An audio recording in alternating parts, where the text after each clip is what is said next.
Welcome everyone. This is a very special edition.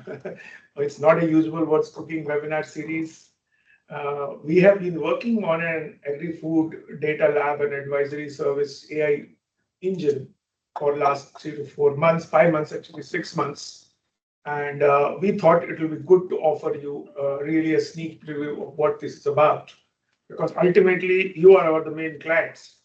The second round of client testing will start at the country level with our clients, your clients. So it will be two-phase testing, and then we will release it formally, say towards September or October.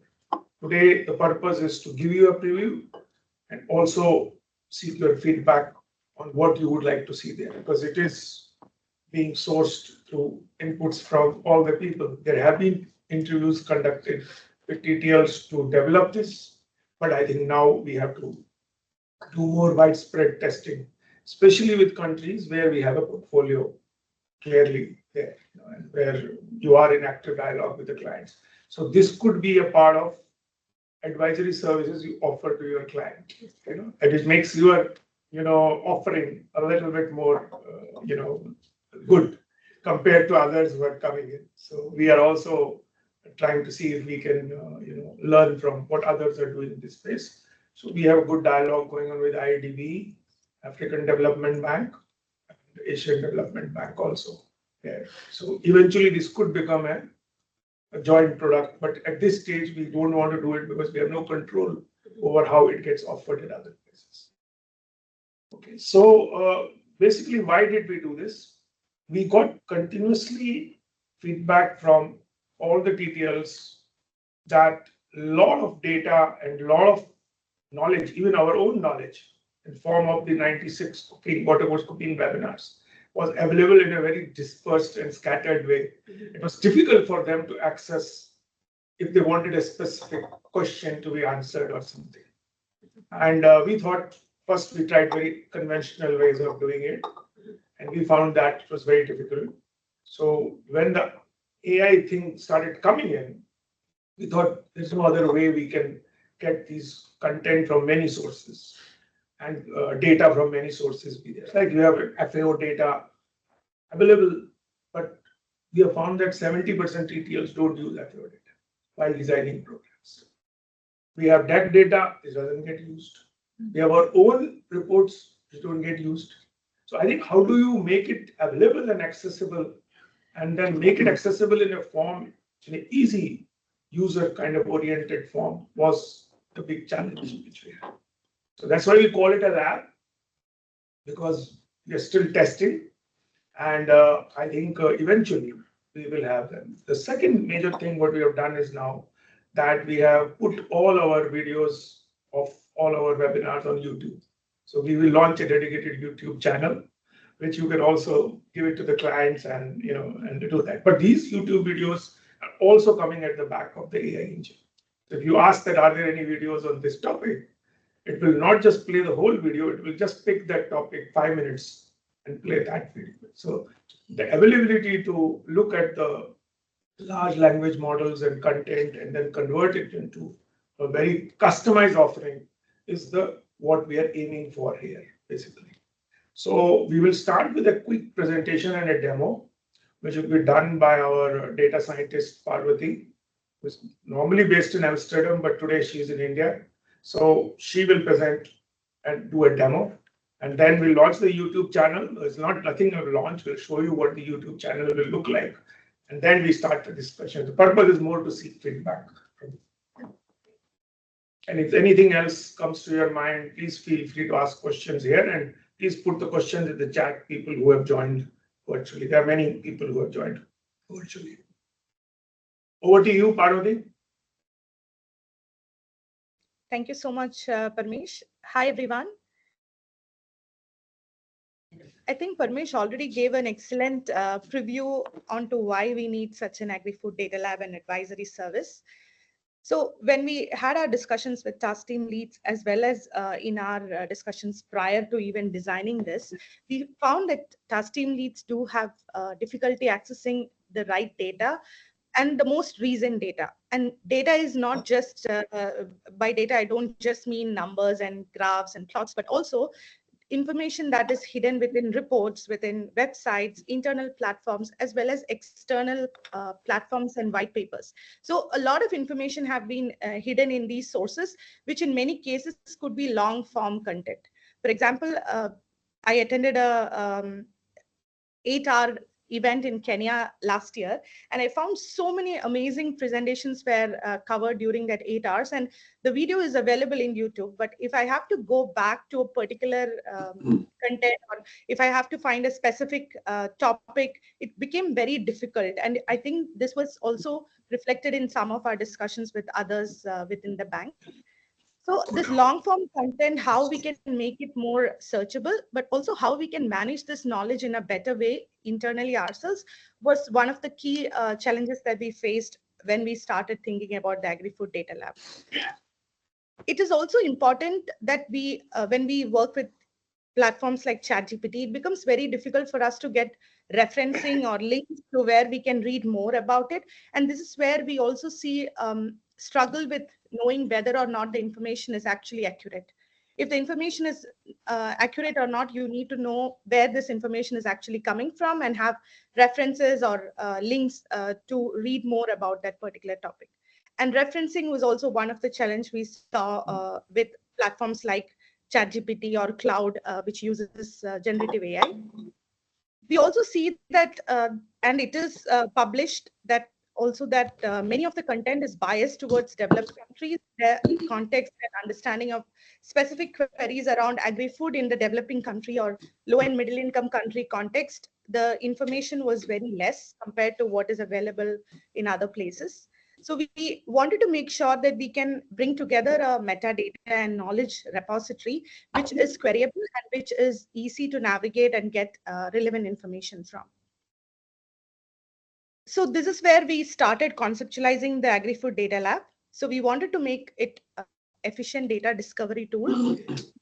Create ourselves a standard operating procedure for knowledge management. So how do we curate all the information, whether it's videos, reports, relevant slide decks, or relevant information from data sets, both internal World Bank accessible. For example, World Bank do have a data catalog, but there are also other sources of data from proprietary sources, from startups, from private sector organizations, etc. So how do we make sure all of this knowledge can be brought together and a metadata-driven insights can be provided to task team leads? We also wanted to experiment and learn ourselves how we could leverage generative AI for this purpose. And of course, we wanted to integrate adaptive learning for better recommendations. So this is the concept of Agri-Food Data Lab. We wanted to create a curated knowledge base with both internal and external data. In internal data, we wanted to look at project documents. We wanted to look at development data or World Bank data catalog. We also wanted to look at unstructured data, which is the Open Learning Campus, our own What's Cooking webinar series, knowledge products and reports, specifically, of course, focusing on the use of data and digital agriculture. We also wanted to look at our external partners. We wanted to look at organizations like CGIAR, FAO, proprietary data sets from private sector, and try to bring metadata related to this also together. And external unstructured data in form of white papers, videos, media documents, country diagnostics, etc. So this is what we envisioned our knowledge base to be. And when we started, we didn't really think that we will look at a particular theme or a particular region. We wanted to see how we can create something very, very scalable. But once we started experimenting with creating of knowledge base, we saw that that is actually one of the main challenges, because creating a generative AI bot or an analytics stack, the quality and the accuracy of it is totally dependent on the knowledge base. And this is where most of our work, we found out that this is where most of our work have to go if a lot of useful insights have to be provided for task teams. We wanted to support TLs by providing a tool for, especially during the preparation of ASAs and also help in implementation stage to identify use cases and potential partners for collaboration. We also wanted to help client countries understand how we can employ advanced analytics, specifically leveraging foundational data, and also how we can activate the innovation ecosystem and leverage not just publicly available data, but also private sector partners. We took a demand-driven approach to implement this. So we had in the first phase a lot of interviews with task team leads. We gathered early feedback to understand, do they actually need this tool? What kind of search queries do they currently use? What platforms do they currently use? What are the challenges with those? Do you want to see even we did some UI questions in the interview to understand, do they prefer a search based approach like Google? So you type a query and see a few results, or would you like a more conversational or chat based UI like what we see with ChatGPT? We also explored with them, do they really need to do analytics on the platform, or do they just want to see what data exists out there and what where can they read more about it? So we saw that it is quite diverse. So some TTLs had very specific data questions. They knew what they wanted and they knew what kind of data they needed, but some were more exploratory questions. So they want to understand more about earth observation for food security monitoring, or they wanted to know how AI can be used for extension services. So there were some exploratory questions, but there were also very specific questions. So we kept all of this in mind while developing scenarios. So this was the concept, but how did we implement this? For the knowledge base, we tapped into, of course, YouTube. YouTube have an API which allows us access to all the publicly available videos, because YouTube also have private and unlisted videos, which we cannot and should not access based on ethical consideration and also data security guidelines. But there are also a lot of publicly available videos, and using APIs, we don't need to manually check individual videos, but we can say, please transcribe all the videos of a particular channel. So we curated important channels that we would like to extract information from. And like Parmesh said, some of those videos could be very long. So it could be 8 hours, but we had to chunk it, divide it into smaller chunks, and then we had to convert that into something which is queryable by generative AI. So we started with a few global channels. So of course, World Bank, our own What's Cooking webinar series, CGIR, FAO, and others. But we also wanted to tap into regional organizations like CalRO, which is the Kenya Agriculture Livestock Research Organization.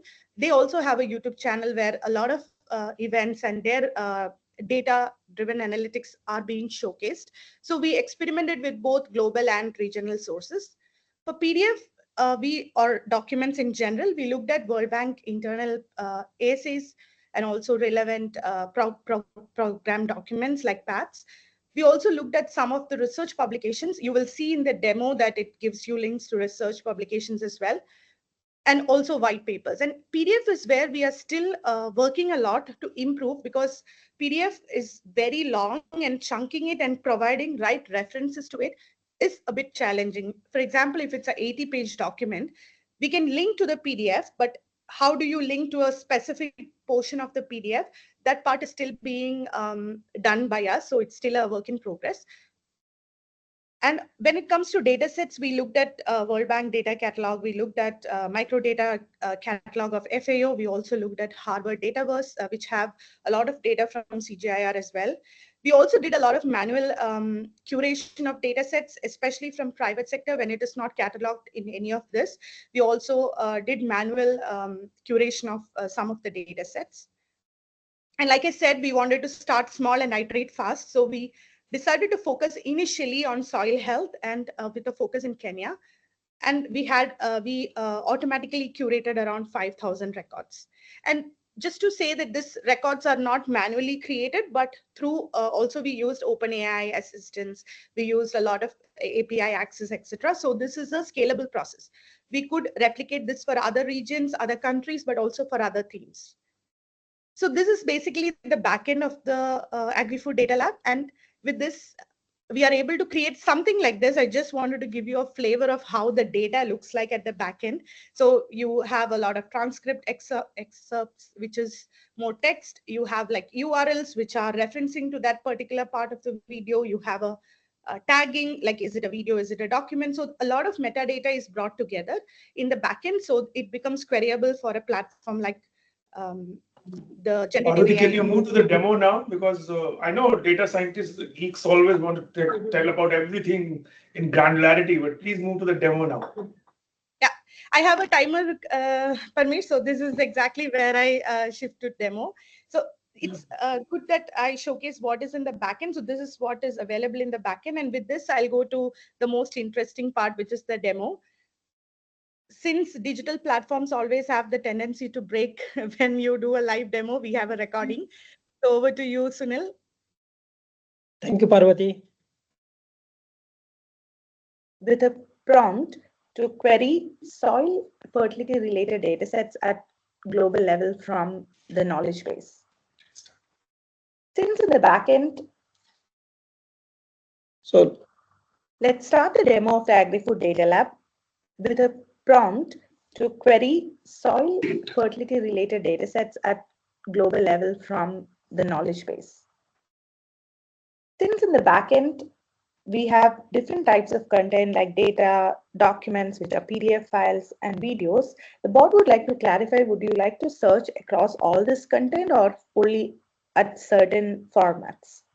Let's say I select all. This gives us 5 results, 4 datasets, and 1 video. If we go to the first entry or result, we can see that it takes us to the FAO Soils portal, where it is showing the harmonized world soil database. And you can see it's not taking you just to the soils portal, but to a specific data set.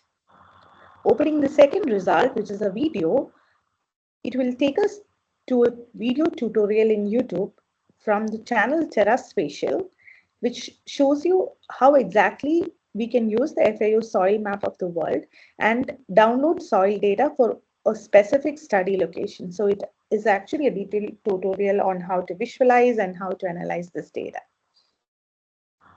The last result links to a publication in Nature, which refers to Soil Health DB, covering 42 countries globally and study representing 354 geographic sites.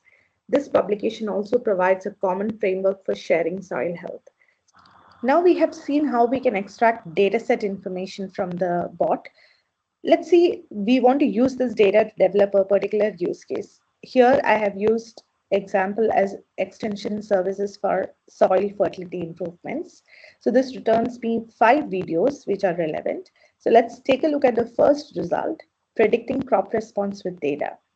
So if I click on visit, it takes me to a YouTube channel, and please note that it is taking you to 12:27 and minutes rather than right from the beginning. So this part is where Mr. Lalsagar is speaking about crop response data and how it have been used together with machine learning to create a fertilizer optimization platform. And this is from one of the What's Cooking webinar series.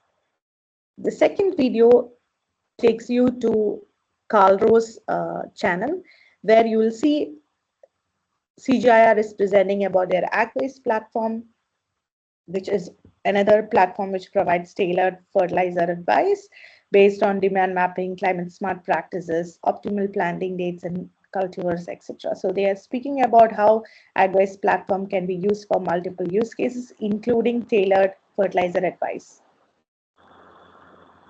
The last result takes us to the CGIR Big Data Platform for Agriculture, which is another YouTube channel by CGIR.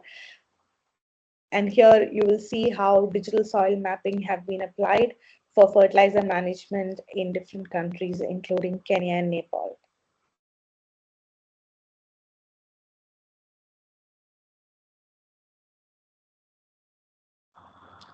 Now we see that most of the use cases require multiple data sets to be brought together. Suppose we want to know if there are any soil platforms available where soil data platforms available where you can download multiple data sets for a particular country or a region that you're interested in. So you could also ask such targeted questions at the bot. For example, what are the different soil data platforms available globally? So here you will see first result will point you to Glossus, which is a platform by FAO. It's a soil data platform that bring together different soil information, and you can see there are different stories, there are different data sets, all brought together into a single platform. Another example of such a platform that is showcased by the results in our bot is the Soil Hive. Soil Hive, beyond being a collaborative platform, is also a digital tool that allows us to browse, discover, and download data sets relevant to soil health around the world. Such targeted specific questions can also be asked related to use cases. For example, in the soil fertility advisory services we asked before, we could ask specifically what is the use of AI or earth observation to generate these use cases. So here I have shown the example of AI. It will take you specifically to AI related use cases. So here you can see Digital Green is speaking about third generation targeted advisory services, which is actually generative AI enabled chatbots for extension services and also their impact. So this is one of the videos that are available at the Calro platform.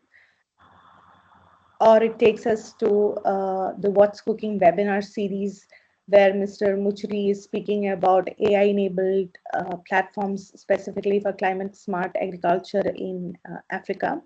So this is from the Data-Driven Digital Agriculture YouTube channel. During our interviews with TTLs, one of the main recurrent question was on successful programs or data platforms that have been set up in other countries or implemented. So let's see what the bot responds with when asked for examples of government agencies developing data and analytics platforms at national level. Looking at the first response, you can see that in this video, World Economic Forum is speaking about the data and analytics platform specifically designed for agriculture by one of the states in India called Telangana. This is from one of our What's Cooking webinar series and in the Data-Driven Digital Agriculture YouTube channel. And the second, you can again see that this is the 8-hour long video, which is available in Calro from one of their events. And here, Calro is presenting about the agricultural data infrastructure they have and the different data layers and analytical layers they have created as part of the big data platform and as part of their data infrastructure and architectural designs for Kenya. I used soil health as a pivotal use case throughout the story, but that's not the only thing that we have available in our knowledge base. For example, here we can look at digital technologies that can help increase market access for agripreneurs. So this is one example prompt that we could try out. So as you can see, it returns several videos and a document. Looking at the first video, it takes you to one of our webinars where Microsoft is speaking about the 1 million farmer platform and bringing agripreneurs together. And in the second video, you can see Calro presenting about their technical advisory agripreneur model, which is supporting their strategy for long-term soil health management. One of the records here is also taking you to a World Bank report which speaks about scaling up farmer financing through AgTechs in sub-Saharan Africa. So like I said in the beginning, we also have in the backend relevant ASAs and project documents from the World Bank databases. Now, what happens if the bot is not able to find a very good match? For example, here, I want to look at integrated animal health system or digital components or digital traceability and disease control. Now, the thing is, in the knowledge base, we may not have information related to this. So here you can see it doesn't say it's a good match. It just says it's the best match. And it's very clear that these are not very relevant for the search that we have done, even though it could be a close match. So just taking the example of the first result, the first result takes us to a video on crop disease diagnosis using Plantix, which is an app where you take the photograph of a plant and it diagnoses the disease using image processing. But even though we spoke about animal health and then disease control, because this also speaks about crop disease, this information was retrieved. Since in the prompt we also ask about digital traceability, it gives a result of one of the reports from World Bank, which is on agri-food digital traceability platforms, best practices and lessons learned. So you can see here, even though it's not a perfect match for the query, it was a close enough match and hence it was retrieved. This example also highlights the necessity to have a really good knowledge base at the backend, which will make sure that there are enough good matches that the best match will not have to be retrieved. And this is going to be a work in progress for us to make sure that we'll have continuous updation of knowledge base based on requirements from the task team leads. With this example, I would like to conclude the demo of the Agri-Food Data Lab. I hope I have given you a flavor of what are the different types of content available in the knowledge base and how different prompts can give access to specific data sets. Before handing over back to Parmesh, I would like to show our GitHub repository just to demonstrate that this is a completely open source development, including how the data have been pre-processed. And we have tried to document it together with our partners the best way possible so that this can be replicated in other use cases in other countries as and when required. So you can see here we have a public repository which showcase how the knowledge base is updated, how you can deploy it, and how different OpenAI assistants have been used both in creation of the knowledge base as well as in the chatbot.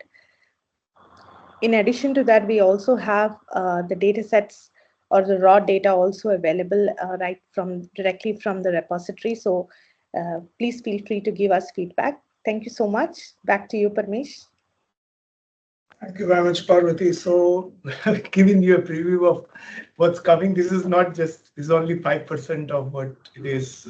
Let's start the demo of the Agri-Food Data Lab. Don't going to rewind. Okay, so can you put the YouTube thing and so that we can immediately start the discussion? It's a very quick one. Can you? Yeah.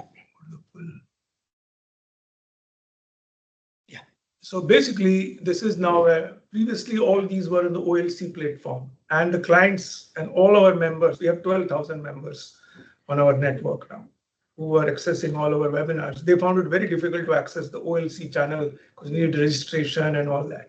We thought its visibility and its use does not increase because we have restricted the. So now we put all the 96 videos now on the YouTube. Now that makes you also be able to share with your clients things in real-time basis. And lots of people have started accessing those YouTube. But we will also do more publicity of this YouTube channel as we go forward. So this is also a big resource. And all of these videos are also available into the AI engine. So I think we have to integrate all our sources now at one place. And the artificial intelligence format and the content engine we are developing allows us to do that. Thank you, Sunil. So today we'll now open up for discussion. So I think you've seen what is coming. So 2-3 questions we have is that, do you think it's useful? What parts of it you found more useful? And give us a little bit feedback on what you would like to see, themes and others.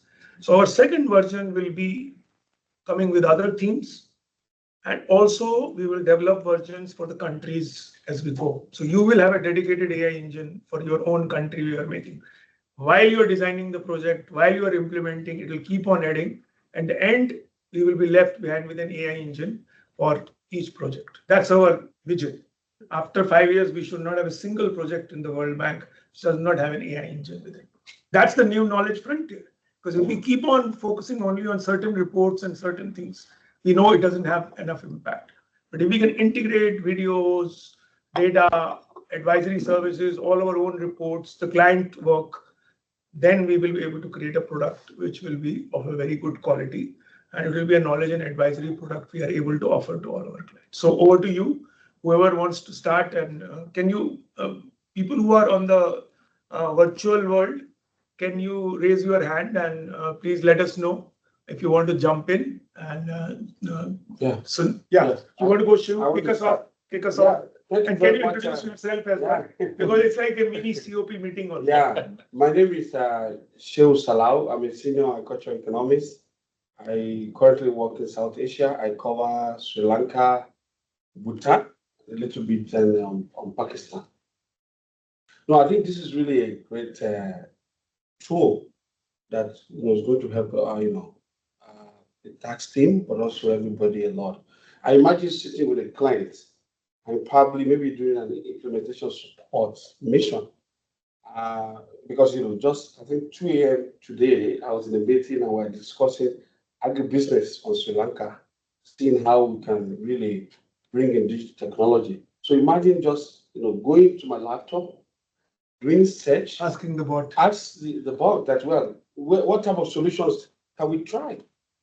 So I think, this is really a great one. I'm really very happy to see that whether it's a project or even, ASA, and then I think one other interesting thing is the video. Sometimes it's very difficult to bring documents for people to read, even if it's just 2, 3 pages, right? But if you're able to visualize, you see something happening, somebody, probably, precision like a drone, trying to apply a pesticide or a particular advisory or solution that's being used elsewhere. I think this is really likely to excite people to say, well, what are the options we have? What can we try? I mean, you just go and ask, please, what option do we have on soil health? On some of this very topical issue or climate smart agriculture, for example. So I think this is really very good. One question or suggestion is, it's, the repository. I like the idea of having a vision that maybe all projects will have a thought, right? Because that's the frontier, really. You know, how often?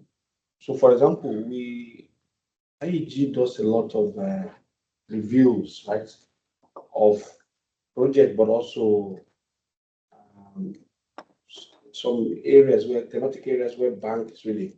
Is this something? Are we planning to also try to create, or link that to this? I think this is one. The other one is on, advisory is good. What about solutions or services, right? Is that an area that, somebody is interested in particular, I've seen a particular technology, we're interested in moving forward with it.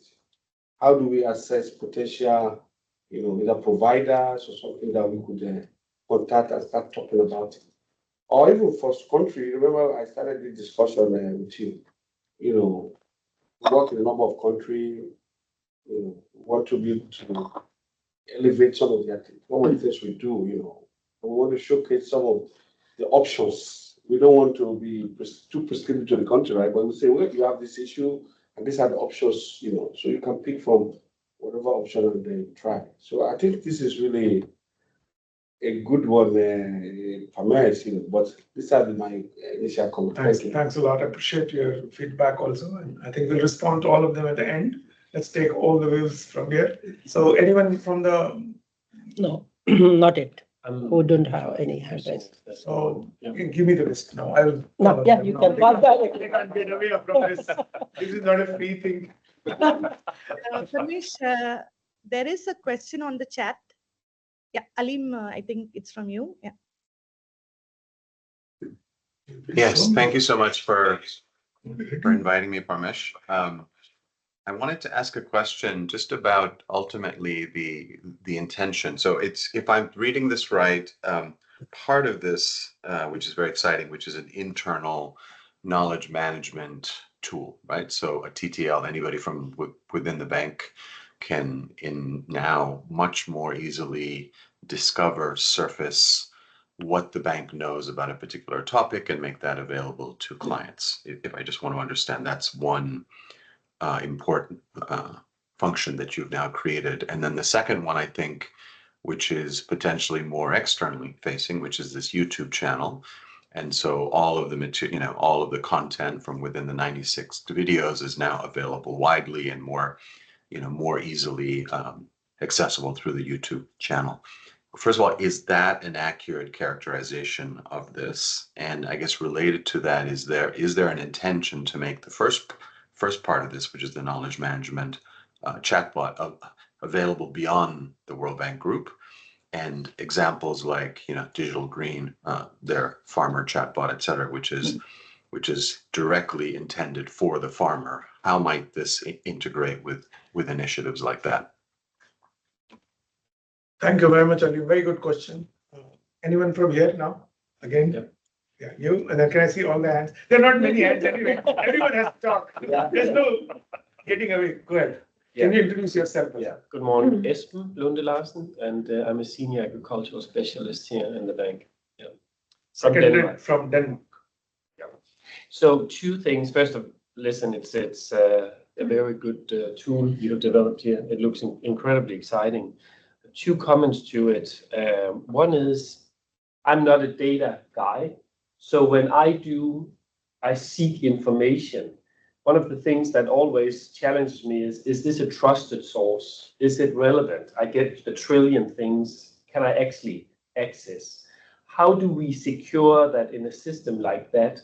And I saw, of course, like the examples with 5 coming up or 6 coming up. How do we secure that this is actually solid data so one doesn't waste one's time scrolling through? That's the one thing. The other thing I wanted to comment on was really, a lot of countries have super interesting data setup and systems.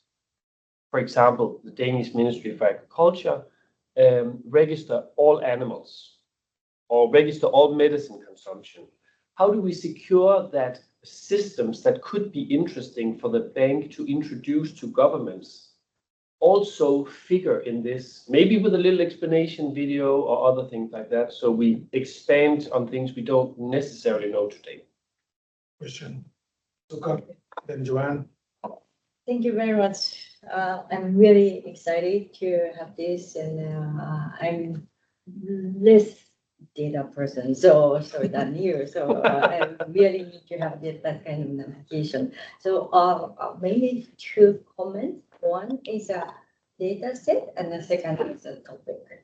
And then as for the data set, if I understand correctly, as a starting point, maybe highly related to your point, but maybe the team narrowly limit the trustful source to get the input from, and to which extent you are planning to extend is another related question.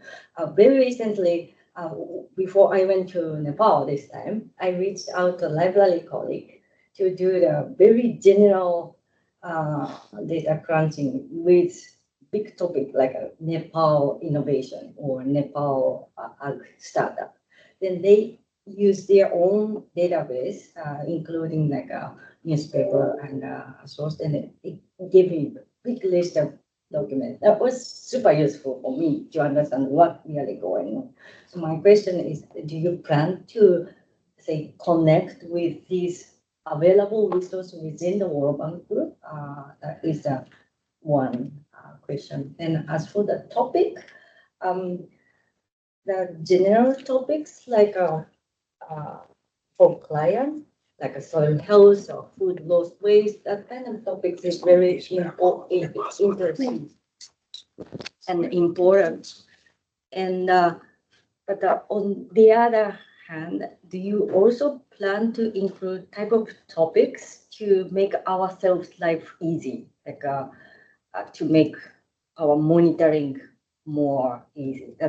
For example, that GEMS use case or other Kobo toolbox use case, how other project using their daily technology on our daily life. These 2 different types of topic would be super helpful for me.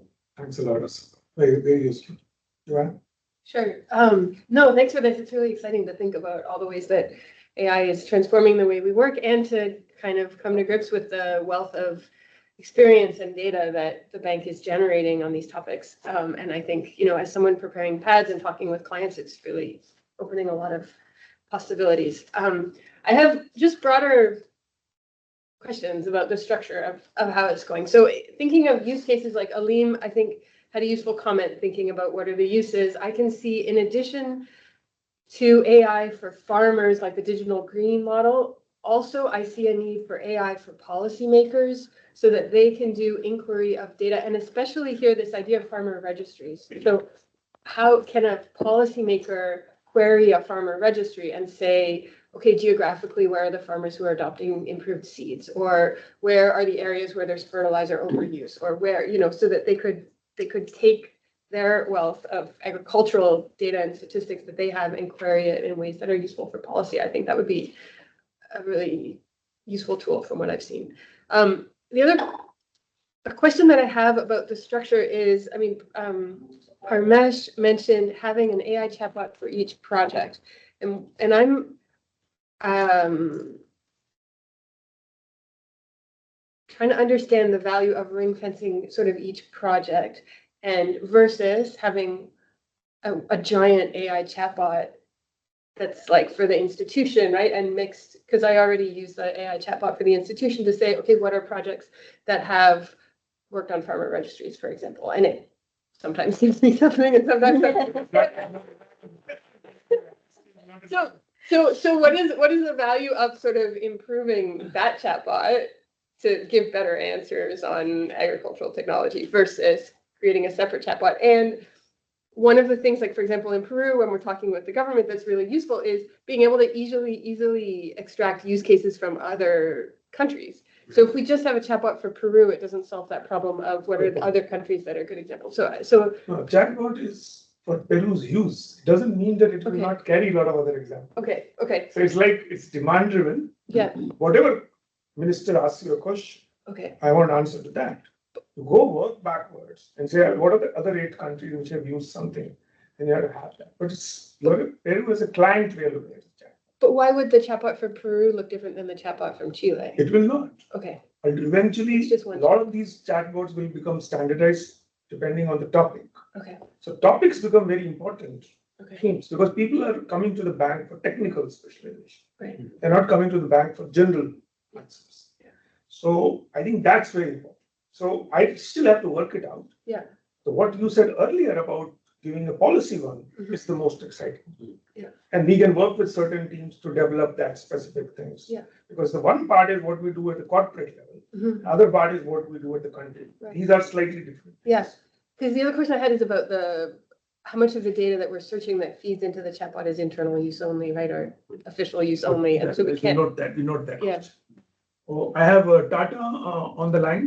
Tata, please go ahead. Please introduce yourself as well. Thanks, Sunil. Hello. Thanks, Parmesh. Sorry. Can you hear me? Yeah, we can hear you. Okay. So thank you, everyone. I'm not sure why my video is not showing. But anyways, I'll just continue talking. My name is Tata, Digital Development Specialist. I'm based in Kinshasa, and I'm the focal point also for digital agriculture in the Digital Development Global Practice. Thanks to you, Parmesh and Sunil, for inviting us and for this wonderful initiative that was presented. Looks very, very interesting. If I had also perhaps explored the side more, I may have some other comments to add. But at this level, I see that it's quite very useful with the information that was presented to help TTLs to prepare projects. And I'm just wondering also from a digital perspective, if there would be some other data that could be useful to add into the platform and that can complement, what has already been put from the agricultural side and what that kind of data would be and could be. So together we can collaborate to make that available. Secondly, also looking at the way it's been presented, I noticed that this is what is presented is mostly applicable from the usage point of view, the different platforms using AI to make possible different scenarios. And I'm wondering, as a TTL building a project, do we have an agricultural stack, digital agricultural stack, for example, that showcases the key building blocks, with the requirement necessary to develop such a project when we're working in the country. For example, before arriving at a situation where you'd have AI being utilized with good data sets, you need a couple of building blocks from the beginning, perhaps connectivity, perhaps platforms, perhaps skills and different skill sets, how these link together with an interoperable layer of reusable services that permits this data exchange across key platforms and sectors within the country, and how all the ecosystem stakeholders collaborate together. I'm wondering if this is something that is also covered in this platform, and that from a project preparatory point of view, a TTL can see it and say, this is where I start with, to aim at this vision in the next 4, 5, 6, 10 years. Is this something that exists? And if not, we could also be happy to also collaborate to have that. I'll stop here for now. Thanks a lot, Tata, and it's good to see the digital team also actively participating with us as we go forward. I think issues of connectivity, the work you are doing on digital IDs, and the work you are doing on digital payments, and all the necessary analytics which should influence how we make our projects also has to be built in ultimately as the stack. And I think the point you're making is a good one, that we need to now also build how a project design can be done. So all the people who are going to design a project, at that stage, there should be something which should answer the 25 questions which the TTL has. And for that reason, we need to come to you, of all the people, and really put all those questions. Because if we have the good questions, we'll always go back and produce that. Some of the things we are working on now is based on our experience of last 4 or 5 years. We are trying to prepare now a proverbial case on an ideal project, what it will look like. As what he said, foundational, building blocks, components, theory of change, everything, what an ideal project would look like. And it should now allow you to compare what you are doing and have data from your own country and see where you are with this and which parts you could do that. So we are trying to do that, and it's not an easy thing, but I think that's it. But I completely agree that it should be useful to people who are starting their ASA or who are starting preparation of the projects. And then, as Shivu says rightly, is that as ICRs and ISRs keep on coming, because in the corporate scorecard, they're all coming to you soon, because there is now a coding for digital agriculture in the coding system. OPCS is going to announce that next month. So it allows us to look at all the projects in a much more simpler way. Otherwise, we have to do this. We use AI still to find out which projects are doing well, but now it will be easy for us to. But there is one corporate scorecard indicator which is coming to us, is how many farmers are using digitally enabled services. That's our indicator, which will go into the main scorecard.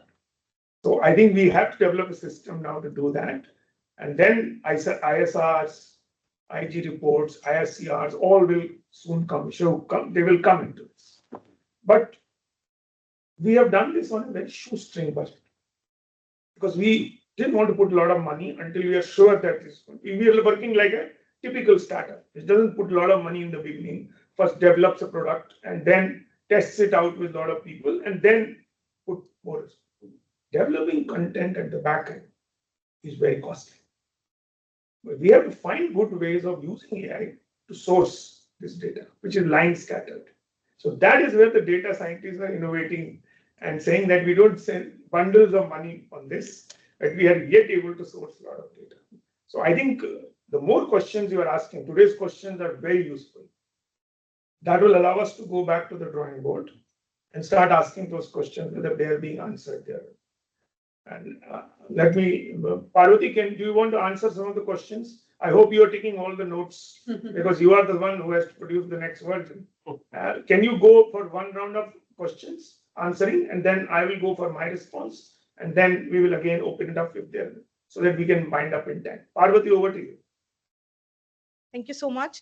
Now, all these questions will really help us with the next version, like Parmesh said. So to answer a few of them, currently we use task team leads as our main users, and you can see most of the knowledge base is also built around that, and specifically soil health. But this is mostly an experiment that we did, and to create a SOP for how we have to curate a knowledge base. So let's say if we want to expand this for policymakers, or if we want to be more targeted at specific use cases, we now know how to do it.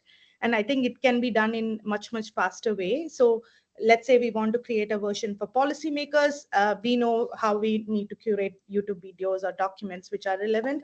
And this will require a lot of coordination. And this also ties to one of the questions you asked on how do we make sure it is relevant. So we do use a few filtering process. So one is we don't showcase at least as good matches or best matches old documents. If there are recent documents which are more relevant than old documents, we make sure that we first show the most recent updates compared to previous ones. Secondly, this knowledge base to an extent can be automated, but we also need to make sure and check in between what is the quality of data in the backend, and is this latest and up to date. So the results will also become more relevant if the knowledge base is up to date and clear. So on the front end, when we showcase the results, we make sure to check that this is most recent, most relevant using some algorithms. Secondly, we also want to improve multiple use cases, but at the same time make sure it doesn't compromise the accuracy and that it doesn't start creating not factual information. So we call it hallucinating, right? So bots tend to do that.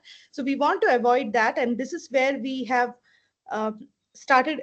One of the questions was on digital green. So we are experimenting a bit with conversational AI versus the search results, right? So if it's conversational, you can ask questions and the bot actually learns from that. And you may be telling something not factual to the bot, and the bot might be using that information to train itself. So we need to technically come out of that bottleneck to make it more conversational versus search based. And this is where we are also in discussions with digital green, and this is in our pipeline to explore that. Thirdly, some of the questions have been, I'm also seeing in chat on whether additional languages can be integrated and others. But right now, we are, let's say, using TTLs as the use base to start with. So we didn't explore that avenue yet. But the generative AI space is improving so much, and recent advancements around text translation is really huge and amazing. So there is definitely potential, but right now in our roadmap, we have not considered this. So these are my initial thoughts and responses. So we really look forward to receiving more feedback from you. And I'll also send the demo link just to start playing around. But please, like Parmesh said, keep in mind that this is a very initial experimental phase. So sometimes it can be slow, sometimes it could get stuck because it is running currently on a less expensive server. So even though the knowledge base, everything is scaled, but the server in which it is deployed might have issues. Please let us know if you encounter any issues, and we'll work on overcoming it. But I'm really looking forward to working with all of you to make this better for the next version. Thanks. Thank you, Parvati. So I think a couple of 3-4 questions which are cross-cutting, which I'll take before we close, is that one, it will go to the client countries, definitely. It can't stay with the bank. This will get richer if we take. But the countries will pick up are the ones where TTLs are ready to work with us on developing this product jointly. So we will come to all of you. And depending on the interest shown, we go to the client, we test it with them, and then exactly go to the space, Joanne, which you were talking about, for policymakers, registries, and all. Right now, we do a lot of G2G. We have done 29 G2G events till now. And that's the very positive way where people learn from each other. We also are hosting a lot of countries that we call them immersion countries, where we have more well-developed cases, where, like in case of Kenya, 29 countries have already visited that to learn from them, all the things which are happening there, innovation platform and all that. We have another meeting starting, so I will not now take a lot of time, but please start using. Please don't call yourself guinea pigs, but parts of lab always has some Lab pigs. lab pigs or whatever you call it. But start using it, give us feedback, but we will do a structured session with each one of you to see where you are going, which thematic questions you're going to ask, what are your clients asking, and we'll make a master list of 25 questions with each one of you. We'll work backwards and create a content engine too. We clearly know that we will have to create a bigger solid content engine where we are hosting this right now. So we are in touch with all the other people who are working in the bank so that we are able to develop this engine as we go forward. We are partnering with Microsoft, Gates, and OpenAI on this. So it's not something which we can do on our own. We don't have all the domain expertise. There's going to be a status paper with them. There will be international convening in November on where everything which is happening on AI and agriculture and food will be here. And you will be all invited to be here because it's a big learning opportunity. We want to learn jointly with you. In the sense, learning curve is very steep. I have myself gone through 8 courses from MIT and others and all to learn this because there's no other way of, you can't be in this business if you don't know this. So I think we will also offer a course, a very dedicated 2-day kind of course and an online course for all the people who want to learn more about the AI thing. And there will be an open access course which we will offer to you. This is also coming pretty soon. But thanks a lot for coming today. Much appreciated. But we will look forward to your feedback and then working closer. Thank you very much. Thanks everyone on the line also. Thank you. Thank you. On the government part that you Thank mentioned, you. Thank you. I really think it would be super Thank you. helpful if the chatbot also looks into when paying governments have credit loss. So you can see, let's see you address something with. Yeah, what global north countries have it in their strategy No, exactly. to finance, because